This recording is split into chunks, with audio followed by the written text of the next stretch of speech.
Right now on Denver 7 News at 7 a.m. on Local 3, another wildfire is forcing people from their homes along the Front Range. New details from firefighters now working to contain 2 fires. Also, Aurora passes a new camping ban, when it starts and why some people are already questioning if it'll work.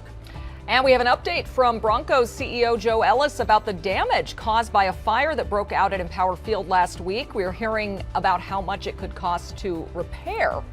Yeah, also an update on the search for new owners, new team owners. Good morning to you. I'm Brian Sanders. And I'm Nicole Brady. You'll notice a change in the weather when you head out today. It could be good for the firefighting situation. Meteorologist Lisa Hidalgo is here with the forecast.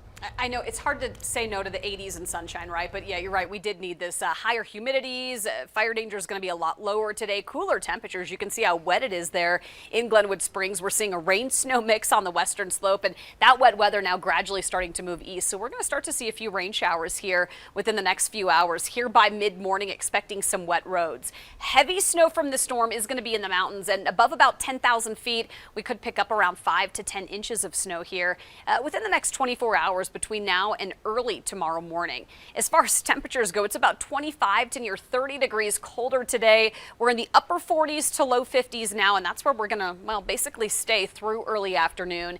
Then the winds are going to kick up out of the north. It's going to get colder tonight, and tomorrow is going to be windy and pretty chilly. We'll have details on that on the Super 7 Day coming up. Let me take you to southwestern Colorado right now, where we do have some snow that is affecting the drive on Highway 160 near Wolf Creek Pass. This is Highway 550 over Coal Bank Pass, over Molas Pass. You see some snow up there too, so it's going to be pretty slick for you with chain traction laws for us down that way. The drive here in Metro Denver doesn't look too bad. Take a look at our quad split, and you can see that we do have the driving conditions on I-76. Maybe we're looking for something right there under the bridge up on I-76. I-25 up to the north side of town. Here's I-76. This is 270, so this would be the eastbound side. This is the westbound side. This is the York Bridge. There's I-76, so it'd be right under there. So it's really not causing any delays for us right now. There is I-70 looking over there at I-25, and so far it's going to be heavy drives for you. Take a look at the drive times. Pretty typical stuff here across 270, and then there's that slow traffic here on I-70 going through the lowered section. No problems to the west side of town, to the east side of town, or through the Denver Tech Center just yet. We are staying on top of 2 breaking stories this morning. A tragic situation in Aurora where police say 1 woman was killed and another woman was injured in a shooting. This happened in the parking lot of an apartment complex near the Aurora Hills Golf Course. At this point, we don't have any details on a suspect, but you can see police are still on the scene at this apartment complex, a very active scene out there. And in Thornton, a person has died in an apartment fire. Crews responded to that fire just after 4 this morning at the Waterview Apartments on Coronado Parkway. Officials say at one point flames were shooting out of a 3rd floor balcony. Everyone else was evacuated and the fire is now out. Firefighters continue to try to contain 2 wildfires burning along the Front Range. The first is the In-Car fire burning south of Boulder. The other is the Soulshine fire burning east of Estes Park, which forced some people to evacuate. 9 homes were evacuated south of Highway 74. The fire itself is 25 acres and about 30% contained. We will also get an update on the In-Car fire at about 10 o'clock this morning. The fire has burned about 190 acres and is now nearly 70% contained. El Dorado Canyon does reopen this morning. Today, people who lost their homes in the Marshall fire will finally get some answers about the debris removal process from the contractor itself. Denver 7's Christian Lopez joins us live in Louisville. And Christian, families have been waiting for this for a long time. They have, and there's a virtual meeting they can join tonight where they can get the latest information on what this cleanup process is going to look like. And this is information on scheduling, notifications, costs, what will and won't be removed. Things like foundations and damaged vehicles will be part of the process, as well as hazardous trees and sheds will also be removed in that process as well. And this all comes during a time when we've seen some fast-moving wildfires lately. A reminder that wildfire season really is year-round now. And we did speak with an expert at CSU who says that fire danger is high and will remain high as the weather warms up. And just because we've had recent precipitation, there is not a complete recovery of that drought. So there are still a lot of dry fuels out there. We can expect this to be a continuing issue that we will be faced with. And back here in Boulder County, that meeting is at 6 tonight, and you do have to register through the county's website. You'll also have the opportunity to ask any questions. And once this work gets started, it is expected to take a few months, with the hope being that it'll still be completed by the summer. We're live in Louisville this morning. I'm Christian Lopez, Denver 7. Thank you, Christian. Turning to the Broncos this morning, team CEO Joe Ellis said it could be a challenge to get some of the repairs done to Empower Field before the team's home opener later this year. The stadium was badly damaged in a fire last week. You probably saw the images of one seat on fire that spread to about 200 seats and 14 suites. Denver Fire says it was accidental, but they are still investigating. And there is some good news. Summer concerts and other events will not be impacted. They will go on as scheduled. The Broncos say when the team gets a new owner, they will also look at upgrades to the stadium, which could cost up to $500 million. I believe the stadium's in good shape. We believe there are some significant upgrades that need to be done and can be done to improve it, to keep up with many of the others around the league. Will it ever be SoFi or Allegiant? Probably not. SoFi and Allegiant home to the Rams and Raiders. The new Broncos owners could also consider building a new stadium, which would cost $2 billion. We checked, and the average age for an NFL stadium is 19 years. Empower Field, already 21 years old.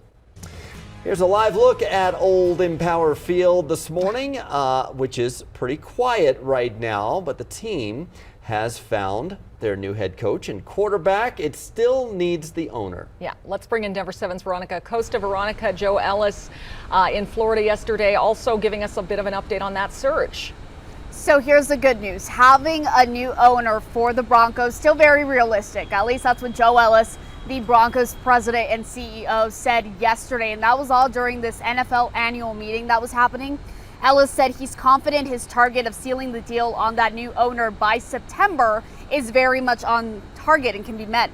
A lot more happened during yesterday's meeting too. Owners passed a resolution encouraging increased diversity among ownership as well as minority representation.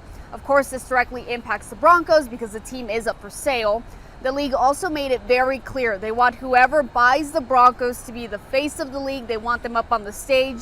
They really want them to be the face of the franchise here.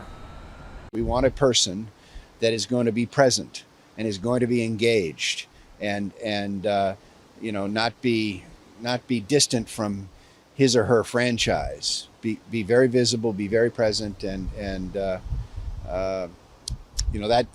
those type of characteristics I think are important, and they're being relayed to the prospective bidders. The bidders all understand that. And if you're wondering, the Brooklyn Nets, they hold the U.S. sports record sale price. They were sold for $2.35 billion. And then the Carolina Panthers, they hold the NFL's record. They were actually sold for $2.27 billion. But get this, the Broncos, they could exceed that. They could be sold for $4 billion. You guys said it. That would be by a long shot. Back to you. Thank you, Veronica. A little more on that NFL diversity announcement yesterday. The league created a new diversity advisory committee, and they announced a new policy. They will now require teams to have at least one minority or female assistant coach in an offensive role. The league's commissioner says the NFL will also continue to work with civil rights leaders and experts to increase diversity in other positions as well. A ban on urban camping in Aurora will start next month. It narrowly passed City Council last night in a 6-5 vote. It requires 3 days notice before a homeless camp on public property is cleared. The city also has to provide people in the encampment an alternative place to stay. A new amendment includes providing storage for those whose belongings are also moved. At last night's meeting, people are still split, though, on whether the ordinance will actually help. We need more shelters. We don't have nearly enough. I think that if they're contributing to helping these people find somewhere to go, then it is a good thing. Denver, Boulder, and Fort Collins already have homeless camping bans in place. Also in Aurora, Mayor Mike Kaufman wants to ban new golf courses and grass in the front or side yards of single-family homes. He says it's an effort to conserve water in the city as the population grows. The mayor says the ordinance would not apply to developments currently in the planning process or any projects with developmental and master plans approved before next January. Currently, there is one golf course under development in Aurora. As for new homes, grass would only be allowed in the backyard and would be limited to 45% or 500 square feet, whichever is less. I think that this is about leadership for the state of Colorado. The state of Colorado has a water crisis. I think as people become more aware of the fact that we have a water crisis and we have to take additional measures, I think they're going to support this plan on a statewide basis, not just in the city of Aurora.